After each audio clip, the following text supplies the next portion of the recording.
Hi, my name is Nick Hiratsuka, and I'm the writer and director of Memory Lane. Rolling. Scene 9, shot 11, take 1.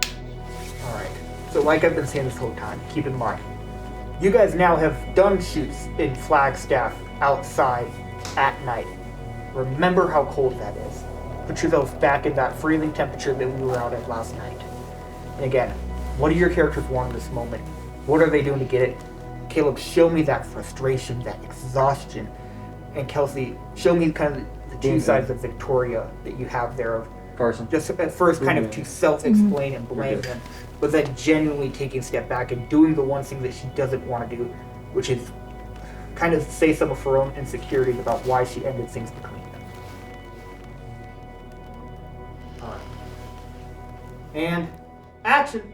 So I made Memory Lane as a way to get closure. As personal of a film Memory Lane is to me, I'm not the only one who has unresolved questions from things from their past, whether it's friends, romantic, family, whatever. When I first got our full crew assembled, I kind of just took off the gloves and said, anything you want to know about what really happened, the true inspiration behind different things, ask away. If you're transparent about the why behind different things, people will respect that and still offer different ways of going about things, but it opens up the conversation and makes it okay to talk about these things. If I could almost like in a therapy session, say all the things that I've been thinking but never said aloud to somebody, it changes it, in whether it's a subtle way or a big way. Scene 1, shot 5, take 1. So this is kind of your big idea of like, well, if I'm gonna stay up anyway, might as well just smoke a cig, just kind of do the motions of it, but don't actually. Wait, no, I'm sorry. It looks so dope. All right, reset, first position.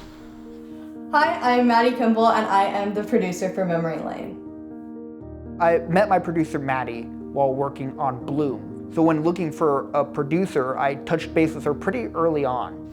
This might be nitpicky, but do we want her locking the door?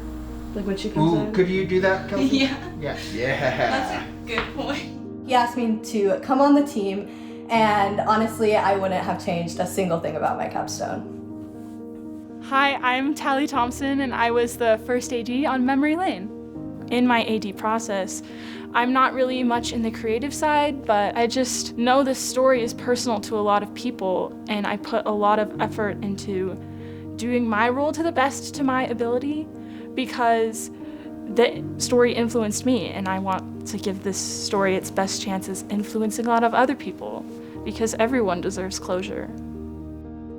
My name is Luke Gill, and I'm the editor for Memory Lane. The biggest reason why I decided to join Memory Lane is mainly just because I've been a collaborator with Nick for many, many years.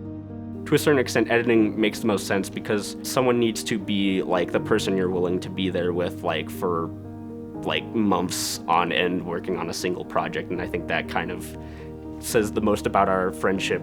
Alright, so James, you know the shot. So just when you get 2 takes where you're like, fuck yeah, we nailed the motion, we nailed the focus, tell me and I'll call it. But until then, just keep running it back. That's it. Hi, my name's James Lindsay. I'm the cinematographer for Memory Lane. I was approached by Nick to create this project. A big part of the interest for me was that it kind of loosely related to things I wanted to explore, and I liked working with him. So I was really trying to find a DP that I knew I could work with, 1. 2, I knew could capture that style that I was looking for in the cinematography.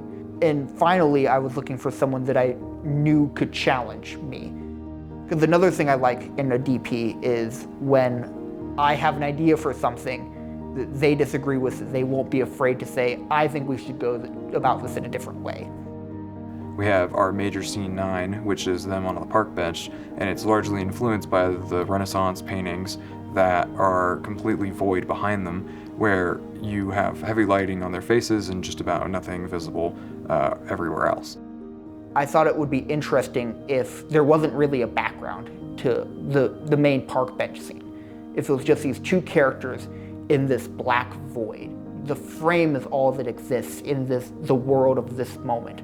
There's no running away, and the only option they have is to confront their feelings and say the things that they don't want to say. So I've made a lot of films that are extremely personal to me, that have been based off something from my past, whether that's a story or a memory or an idea, things that I consider to be a part of me. But no film is that more true than Memory Lane. There's a lot of things in that film that were based on my time with someone who is named Camille. It was one of the most... I met her back in high school, and we became friends right away, and she became almost instantly one of the most important people in my life. We talked every day. We had some of the most fun banters and memories that I have in my life, and it was all going great. And then one day, she just stopped talking to me. She wouldn't reply to my text messages. I could no longer get in touch with her over social media. And in an instant, I'd lost the person that I considered my best friend. And there's a lot more to that story than just that, but it left me lacking closure from that time in my life. It felt like I was walking around with this big hole in me. And I just needed answers to the questions that had been left unresolved. Hello, hello. Hi. How are you? Oh my goodness. You haven't grown a bit. Come on inside. How are you doing? Good, how are you? Good. Oh my goodness. Hi. Great to see you. It's nice to see you too. I'm so happy. Oh my gosh. Oh, this is great. I don't know. It's one of those things where I feel like I have so much I want to just ask and talk about, but I don't know where to start. Yeah. Anywhere. Yeah. How about start with let me cross over to the other side? Yeah, hold up. I like your hair color, by the way. It's very Thank nice. you. I was tired of fucking with it, so this is how it's gonna be till the rest of time. I feel like I've seen you with just so many different hair colors that it was one of the things on my mind that I was trying to figure out is what it was gonna be. Yeah. I should have wore a pink wig and really revealed it. So how are you feeling going into this? Good. It's great. It's so surreal to see you. Oh my goodness. This whole time I've just been saying this isn't real, right? Pinch me because this is just a warm up for the real thing. Mm-hmm. Yeah. No, I when you called me and you were like, "How does the weekend of the 13th look?" Okay, cool. We'll get the Airbnb tomorrow. Oh, it's cool. We already got funding. I was like, oh shit, this is happening. It's quick. Yeah. And then yesterday I was just chilling at home, and then I was like, oh, they coming tomorrow. And you get to see Fargo, North Dakota for the first time. Yeah, a new state I can cross off the visit list, which I thought this was so cool when we're looking at the Airbnbs, that it's just a map of all the different states, and you can literally then see how far we went for this. I just think that's really cool. And you're right next to Canada. Yeah. We'll work on that, then I'll work So on do you know anything about the film? No, I have not. I watched the GoFundMe video, and that was it. That's all I know. I don't know anything. I just full shock factor. What's gonna happen when I watch it? Are there any expectations going into it? I mean, it's gonna be good. I know it's gonna be good.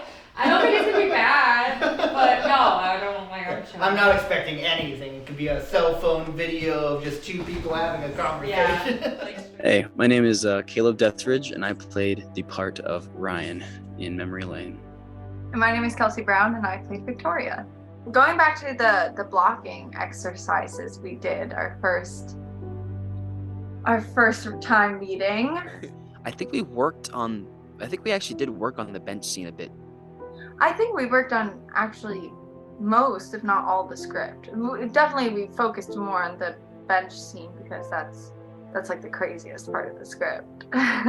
Well, I know I got time where I sat down with Nick. I don't remember if it was a call or not, but we just went through the script and we talked about things too. So that was before we even hit the ground running, and that was super useful because it was weird. I didn't realize doing that where I got a chance to actually sit down and literally break down into scenes and then write about it and talk about it was very I think that's something I'm going to ask for in the future for future project. And I didn't realize how much I appreciated that until I actually wanted to do it for this film. What roped you in when you first got the scripts? What about it? What about the writing? What about the script? What about the characters like roped you in? I love how realistic it is. And something about this story, it's gonna sound weird, but like I think it's just such a beautifully heartbreaking story, but it's also heartwarming. I mean, in life, it's never one or the other. There's ups and downs. So that's definitely what drew me to it. As soon as I heard the plot, like even before the auditions, I was like, oh, wow, that sounds like beautifully sad. But yeah, what about you? Well, there's a couple of reasons that wrote me to the film. One, because I'd worked with Nick so much in the past, so I was excited to be on another Nick project, and I knew it was going to be good. It is kind of like what you said, that it wasn't over the top. Oh, we didn't do drugs, we didn't get in a car accident, and then you die, and then I'm mourning your loss. Like, it didn't try to be more than just a slice of life. It was literally just a segment of time in which we were both about to kind of go through a critical change, and that stuff kind of happens. Like, I've had moments where you bump into people from your past, and you could see that old relationship you had where you both weren't quite in it, but you weren't quite out of it, and it kind of fell apart. And that part was I feel like a lot of people can connect to. one thing that made me like more excited for it, honestly, was when we were doing like the auditions, we were like rolling with multiple people. But honestly, when we had our audition, I was like, I really hope she gets it, because that was like a lot of chemistry. Like that was easy. That was super easy. Well, I know it was like the first round was reading with nobody. Okay.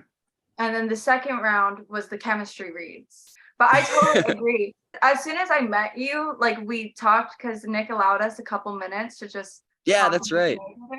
And once we started talking, I just feel like we bounced off each other really, really well. And if I recall, did you play an instrument? Yeah. We were now I feel bad. Did you play an instrument? Did I forget? Yeah, it's okay. I won't be too hurt. But you played did you play the baritone? Whatever you played. Yeah. Okay. You weren't low brass. Were you low brass too? I was a tuba player. Tuba. But I remember as soon as we met and like we said that, and like I just felt like we had like a really band kids. We were band kids. But like no, I do think just finding that connection, it made it like, and then going into the reading, I felt like we had like good chemistry right away. So I think we'll start on Ryan's line, and you took what I would have saw and thought was meaningless and turned it into something beautiful. That will be our starting line, and we will go until Victoria's line. A lot of things happened in my life since you left, and I just needed to figure some things out. Sound good? Can you share your thing again? Yeah, I'm on it. Oh, and then just as a quick little character refresher to it, is at first, Victoria, she's just happy that Brian's actually reminiscing with her. This is what she wanted. But then there's that line of, that was the day I fell in love with you. So then her immediate reaction after that was the following line is to deflect. Speaking of fun days, Victoria. But that doesn't work. And eventually, what happened to us? Brian turns it on her. Okay, look, I know we had our problems. That's when we start kind of ramping things up a little bit there. But you didn't have to end things like that. I relate to the story told in Memory Lane through my former relationships as well. A lot of the times in my past, I've had, difficult occurrences trying to get to find the person that I really like. And that is a big theme about the start of the film, is that, he thought it would work and she didn't, and he doesn't know why. Freshman year from college, I remember having a friend of mine from high school who had moved up here with me. And that was a difficult time because it just was me very much interested, and she just kind of was not reciprocating. And I remember being like, well, why? And it hurt. And then I kind of made this project, and it let me realize, people just have things that don't really line up with others, And in a similar manner, I felt the reverse end for a second person later on in college. And it let me kind of have perspective on like, oh, I understand where that other person was coming from. And I really hope I don't hurt this person for feeling that way. The whole story is just these two people who haven't seen each other in a while, and they probably won't see each other. Ryan's moving away, but rather than thinking, oh, what if, or oh, they suck, they just kind of put all that aside and we're like, hey, we kind of sucked as a couple, but that's okay, because now we just want what's best for each other. And I think that's a really admirable story. I like that. So I'm going to let you watch the film. I'm going to fuck off and go somewhere with Noah. But All right. I really hope you enjoy it. I'm curious to hear your thoughts afterwards. Okay, well, thank you. I'm excited. Okay, bye. Bye. Have fun.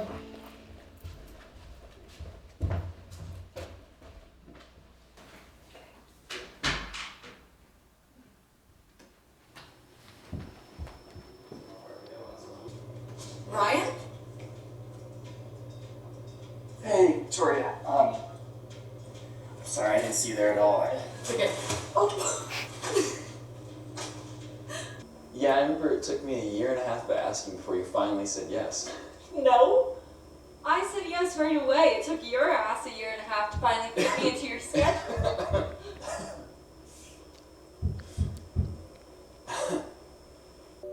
God, that was such a fun day. That was the day that I fell in love with you. Speaking of fun days, do you remember? Look, I know we had our problems, okay? But you didn't have to end things like that. I didn't want to hurt you. Great job with that. And I couldn't lose the person that always stuck around. But you did. We're not the same people we used to be. It's fun to pretend that we are, but we're not. I mean, we had a lot of good times, but sometimes I used to really hate you. I know towards the end there you were really struggling with the insomnia stuff, and ironically enough, sometimes I would lose sleep, wondering if you ever managed to get any. It's better. Some nights can still be pretty rough, but it's better. Can I ask you something? Yeah. Do you still drink as much caffeine as you used to? If I'm being honest, I drink more now. Yeah, I'm sorry.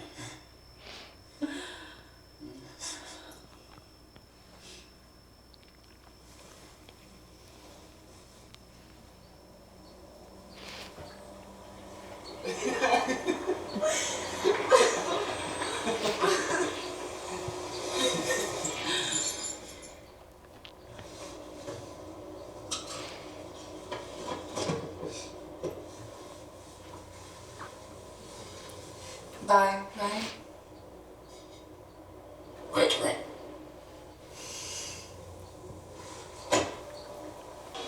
Hey,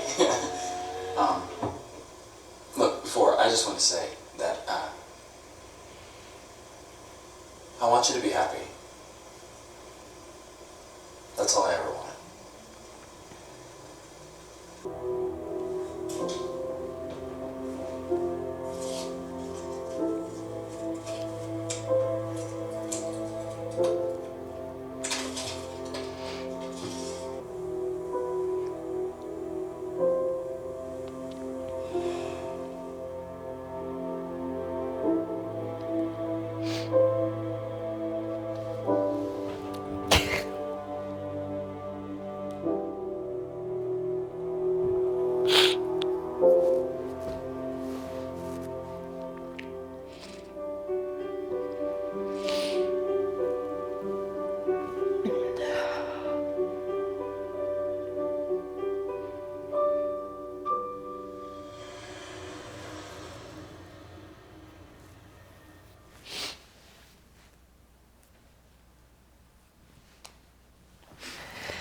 Thank you. Damn. Yeah. What do you think? How do you feel? It just makes me feel like I just really hurt him, and it makes me feel really bad. It's a beautiful film. He did a really wonderful job. Why are you crying? It's just feel like I really hurt the relationship with my friend and just really Like, I know he loved me, and I just feel really bad for hurting him. Personally, I would like to tell you, like, stepping out of this whole shoe, it is okay. I know. It is okay. And he is okay. This is Nick, and that's what he does. I know. I haven't seen him in so long, and like, I love him. Like, he's just so, like, he means so much to me, and like, having him sit next to me and just seeing him, it's just like, I just have so much love in my heart for him, and I just, like, I know shit happens and people do stuff, and we were all teenagers back then, but it's still just like, I'm just like really sorry that I made this much of an impact on him. Like, I take it that way, so. I do want to let you know that, like, intentions showing you the film, like, not to make you feel bad. No, I know. It's, and like, that's what this. It's a beautiful and very beautiful and like wonderful film, but I think because it's like, I know it's from him and I know it's like from me and him, like I just feel it. I feel all of the emotions. I want to fucking cry when he comes back in here. That's okay. This is bullshit. This whole thing is bullshit. Oh my God. I love him to death. This is crazy. I remember the first time I looked at the script, and especially the park bench scene, and even I think the first time or two we ran it, with like the way the physicality of the motion was, like the actual interactions we had, and the way like the lines were kind of written. I thought the direction of the script was going to be this like weird trying to get back together. And then when I first read through it, I was a little surprised that that wasn't what happened. But then like reading it more and then talking to Nick and then getting your character's perspective of things and then learning more about also my character's perspective of things. It was interesting because I feel like I did that scene one way and then I did it another way after knowing that wasn't what I wanted. Our whole characters were romantically involved and it was like a big deal. You know, there probably was like a brief moment of like, man, maybe we could be together. And then it's like, no, we can't. Like, no, not right now. Maybe like 30 years in the future or some crazy thing like that. Yeah, it's like that's where the whole heartbreaking, heartwarming thing comes in for me, because it's like taking myself out of it, like out of the characters, just like watching or just reading these two people. There's a part of me that wants them to end up together. I'm like secretly rooting for these people, even though I know it would tear them apart to be back together. Although I want that to happen, realistically, it shouldn't. And I don't think it's forward thinking. I think it's subconscious. I think it's like the defense mechanisms of Ryan just refocusing in on his work and then with Victoria being like not wanting to talk about things, just kind of pushing things away or redirecting, moving on. Like those old defense mechanisms pop up. It's like the only difference is now we're both pissed off about it and we're tired of it. We're still the same. It's just now we're like willing to talk about it, or we're not going to let the other person not talk about it. Yeah. I'm going to be honest. I kind of on the plane was thinking through like how I would intro this and how we would start this. And I'm throwing all that completely away. Okay. What are your overall thoughts?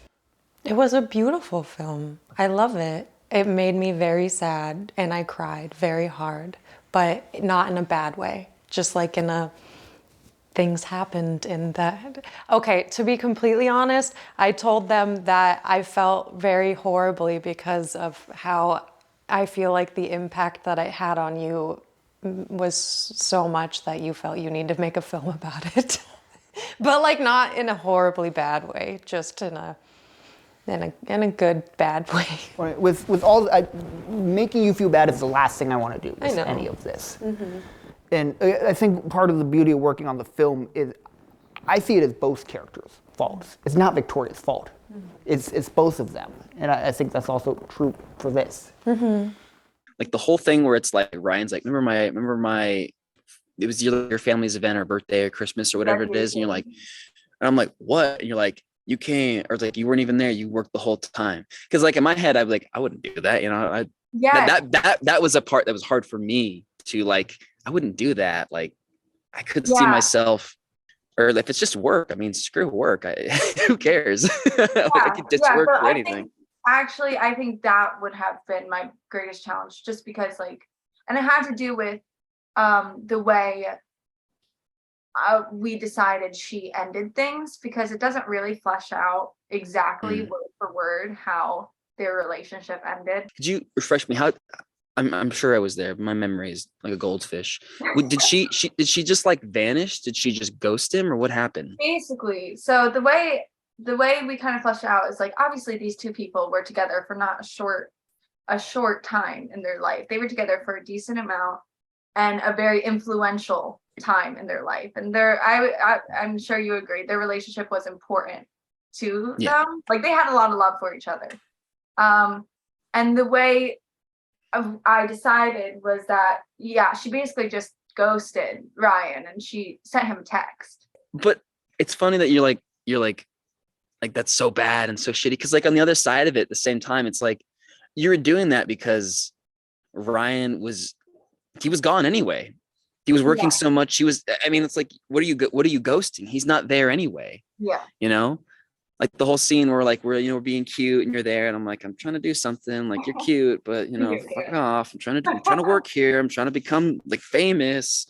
It's like, like you say like, oh, I could never do that to somebody, but I could see like most people doing that. It's like, what are you coming back for? What am I here for? I think that's like back to like why I love this story so much, is because like they're both flawed individuals, and they both have done shitty things, and they own up to it. At the end of the day, they do.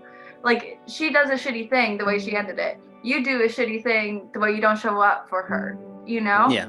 They're people. They did good things for each other and they loved each other, but they did bad things to each other. And there were parts where they should have met each other in the middle, and they didn't. And like, that was like the whole beauty of the nuance. Another thing I want to point out is that I'm not Ryan and you are not Victoria. One of the, I think, key differences between the characters and us is, in the film, these characters were in a romantic relationship, whereas we never had that. That was not us. There's a distinction between when we're talking about Victoria and when we're talking about you, or when we're talking about Ryan and when we're talking about me. Because I'll say this a dozen times as we're watching this. Victoria is my favorite character in the film. Without question. And I've had so many arguments about the idea of the main character and the perspective of the film, and it kind of changed over time with the film. And even people like my editor would say that it's a balance. It's about both characters evenly. And I would disagree with them. I would say, yes, but it's more about Victoria. Okay. In one way, I kind of relate to the elements of painful separation in terms of, like, as a young kid, my parents divorced. And that's something that, while it's not like as immediately connecting as, like, someone I was in a relationship with, it was still a relationship in sense of families. These things happen, which is kind of the biggest thing about Memory Lane, understanding that drifting apart sometimes just happens.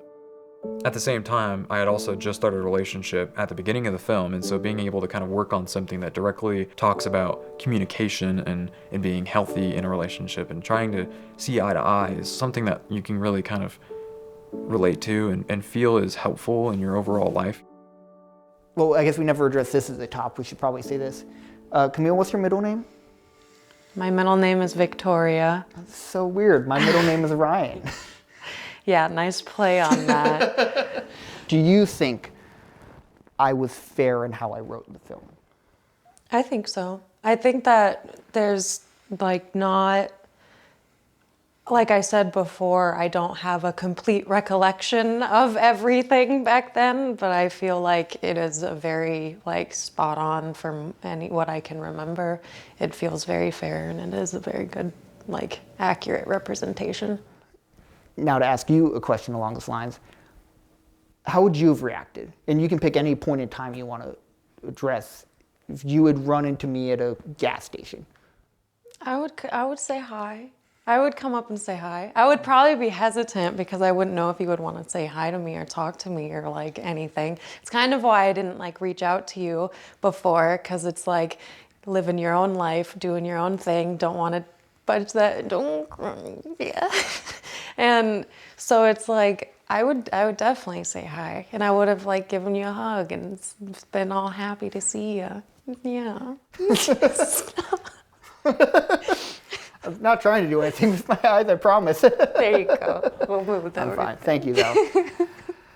Oh, man.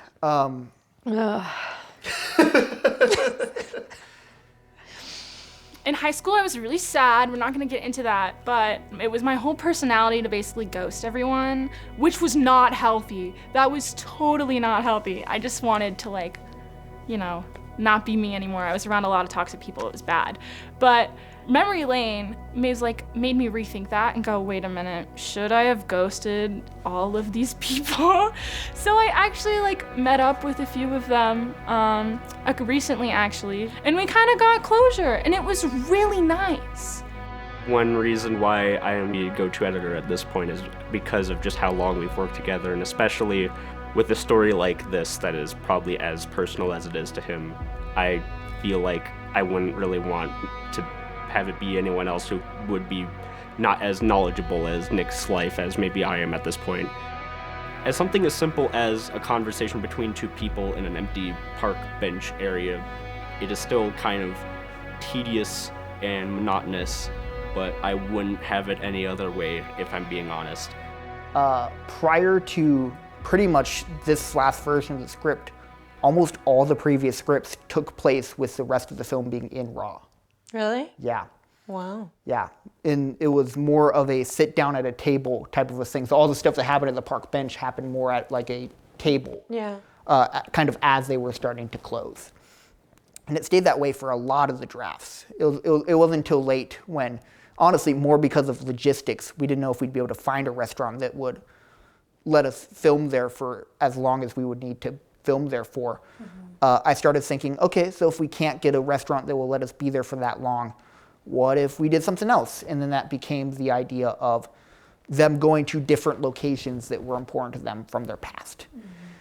And I thought it was really interesting to have Robbie closed in this because I just think thematically there's something interesting to people wanting to go and revisit places from their past, but then all those places are closed. Yeah. Kind of showing that the locations themselves have already kind of moved on from it.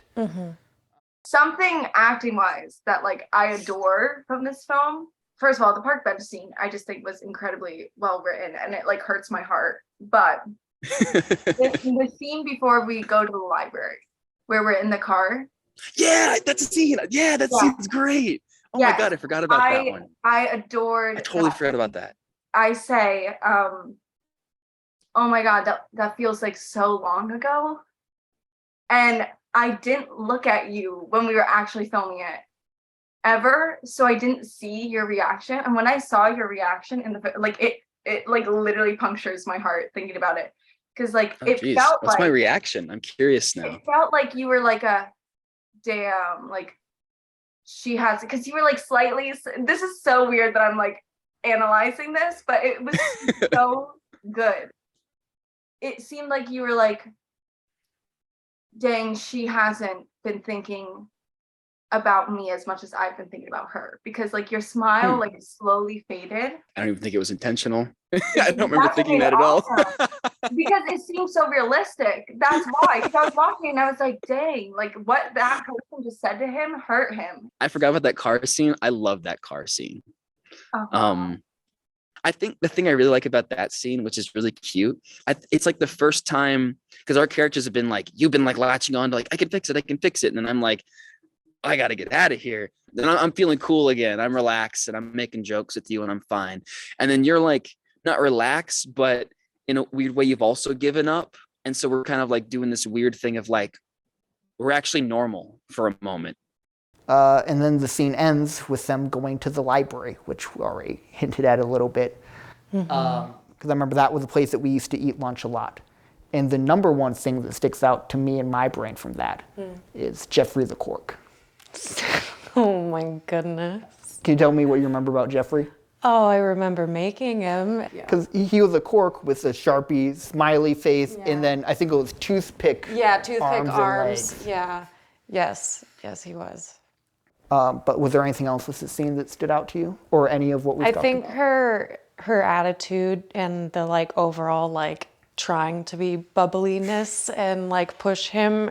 I relate to that a lot because I feel like I tried to drag you around to do a lot of things all the time, even if you really didn't want to. And I was always more than willing. I know. But you were always the more excited one about him. Yeah, it's just that made me laugh because it's very much like how things used to play out. Yeah. So again, another place from their past that is closed. It would be stupid of lazy script writing if it was just another like, oh, they're closed because this is the time or whatever. So it's closed for renovations. But because they're exes and it's from a past relationship, it's so small in there that I don't think I've found anyone who has caught it without me telling them. But it says closed for renovations, has the frowny face, and underneath it says expected reopen February 14th. Yeah. Which is just, given the fact we're in a relationship together, I just think is a kind of extra fun twist of the knife. The fact that if it did reopen, it would be on Valentine's Day. It was definitely something that came later in the scripts, where she mentions a note on the inside. It was after I had already started officially doing work on this film that I was like, let me look at the actual crown, see if I noticed anything. And sure enough, I went, fuck is this writing on the inside? And I read the note and went, oh my God, how have I never noticed this? So I felt like that had to be put into the script. You just noticed it when you were writing them? I either just noticed it then or I had seen it and completely forgot. That's crazy. Yeah, it wasn't until, and that would have been just over a year ago. How was that? It I guess kind of like what happens to Ryan when he hears that. I kind of felt like there was more to our past than I realized. I think that the film is really enjoyable in that aspect because it's heartbreaking and heartwarming. You know, it's a short piece, but you kind of get both sides of it being a sad reality by also kind of leaving the end of the film going, hey, you know, that was cute. You know, the two of them, they do care about each other, even if they might not ever see each other again. And there's something very real about that, you know, moving on and being okay with not really having what you thought you wanted, you know. I think the last scene is really cute too. The drop off, like it was funny because we're like laughing or whatever, and then it's kind of just like it felt like peaceful. Even at the time, it felt like peaceful, you know. I walk away and then I turn around, I come back. It's funny because like they told me what to do, but I didn't know how to do it, so I just ran over, and you like weren't looking at me. You were just like, "Oh, I'm starting the car. I'm starting the car. I'm gonna drive." I know. You're like not looking at me, so I like knock on the window, and you're like, "Hey," like I'm back. Hey, but then it works because it's like natural. It was a cool film to be a part of, especially knowing the behind the scenes, how it like applies to Nick's life and how it applies to everybody's life. Like that idea of finding closure. It's really cute. It was good working with you. I'm glad Nick had us both on. It was fun making another movie with him. So I'm just waiting for Memory Lane 2, I guess. Memory Lane 2, yeah. They meet up 10 years later. She has the line, I'm curious to know your thoughts on it, to where it's fun to pretend that we're the same people that we were back then, but ultimately we're not. And kind of what that ending dialogue was meant to imply is the fact that while they have evolved and become kind of different people, they still have a lot of those same core problems that they had when they were together. The caffeine and the insomnia is more substituting for the communication, to where, going back to his earlier question of why aren't we together, if they were to try and get together, it would have just ended the same way that it did. They've grown as people, but they still have those root problems. They might not always have those root problems, but in this moment and this day, they do. So it's just best that they go their separate ways. And I think it's very intentional that she responds, take care of yourself. Because I also think that she was very careful in her response to him, because she didn't want to leave him with anything that could leave him holding on to them. Something that's very definitive and gives them both closure. So she gives that to him with her response, and he reciprocates by saying you too. And something the actors did that I did not tell them to do, and they just did themselves, and I think it's the most adorable thing on the planet, is that little wave they give each other, that was just them, and it's the most adorable thing in the movie. It adds to it. Yeah. In all sincerity, no matter where you go in life and what you do, I just want you to be happy. Yeah, you too. You're welcome. The memory that comes to my mind when I think of watching Memory Lane for the first time is sitting in the editing bay with my editor, Luke. And it was the first time we had kind of a pieced together, fully assembled version of the film that had start, end, and it was pretty close timing-wise to what we wanted all the cuts to be. And we normally would end all of our editing sessions with a watch through, where we would watch through the entire film, we'd give notes, and then that would be where we would start the next day's work. And I remember sitting on the couch looking at my little director's monitor, watching the entire film.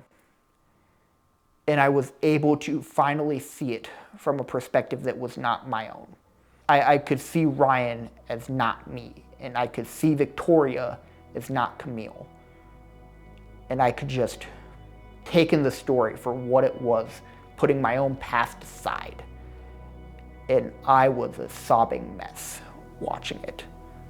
I remember when the film ended, and I don't even think we had credits on it yet, it just ended with Victoria exhaling and cutting to black.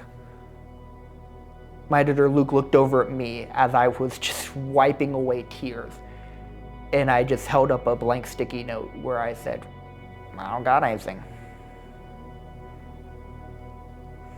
Getting to see that film and to see all those moments in that light, and to feel the full weight of all the elements from Victoria's insomnia to the park bench scene with all the highs and lows of that, and to finally see these two people get the closure that I never got to get. I was expecting to get the answers by answering those questions and just continuously answering them. But what surprised me was that I found those answers by, instead of leaning in, stepping back. And by separating myself from the characters. And by seeing these people as two strangers, two people who are not me and Camille.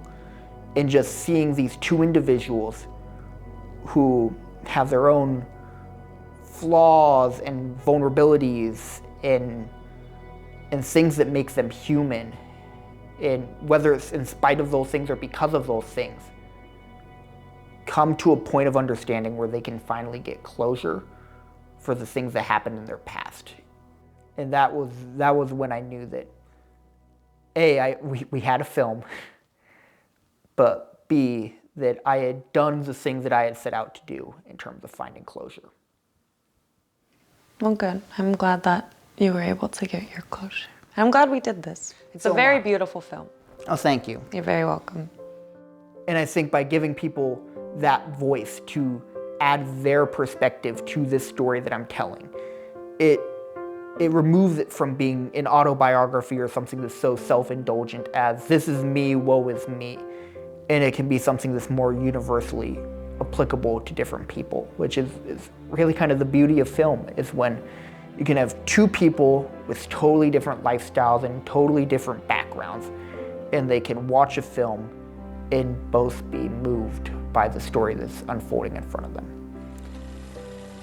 So if Memory Lane has been able to do that, then without question I consider it a success.